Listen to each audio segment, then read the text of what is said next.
ও আমার একটা হৃৎপিণ্ড, সেটাই আল্লাহ নিয়ে গেছে। পরশুদিন বলছে, বাবা আমার একটা বরকা কিনে দাও। আমার স্যান্ডেলটা দেখে 3 বছর পুরাতন ছেঁড়া, কিন্তু আমি আমার স্যান্ডেলটা পাল্টাই না, সেলাই করে নেই, কিন্তু আমার বাচ্চাদেরকে আমি কষ্ট পেতে দেই না। শুধু একবার বলছে, বাবা লেসে খাবো। আমার মেয়ের মোবাইলে আমার নাম হলো 500 ছবি আছে। আমি এখনো সাহস পাইনি আমার মেয়ের একটা ছবি বের করে দেখতে। আমার সেই সাহস নাই। আমি সেই সাহস হারাই ফেলছি, কারণ ও আমার ছিল হৃৎপিণ্ড। ওর জীবনে এমন কোন চাওয়া নাই যেটা আমি পূরণ করি নাই। পরশুদিন বলছে, বাবা আমার একটা বরকা কিনে দাও। আমার চাচতো ভাই বললো, ভাই ইসলামপুর থেকে 300-400 টাকা পাওয়া যায়। আমি সাথে সাথে নিউ মার্কেট থেকে আমি 1000 টাকা দিয়ে আমার মেয়েকে বরকা এনে দিচ্ছি।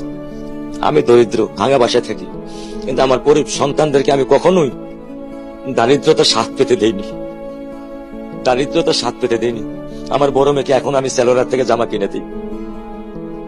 আমার স্যান্ডেলটা দেখে 3 বছর পুরাতন ছেঁড়া, কিন্তু আমি আমার স্যান্ডেলটা পাল্টাই না, সেলাই করে নেই, কিন্তু আমার বাচ্চাদেরকে আমি কষ্ট পেতে দেই না। শুধু একবার বলছে, বাবা লেসে খাবো। আমি 1 মিনিটও দেরি করিনি, 1 মিনিটও আমি দেরি করিনি। ও আমার একটা হৃৎপিণ্ড, সেটাই আল্লাহ নিয়ে গেছে। আলহামদুলিল্লাহ, শুকরিয়া, আল্লাহ দিছে, আল্লাহ নিয়ে গেছে। আমার কোনো কষ্ট নেই।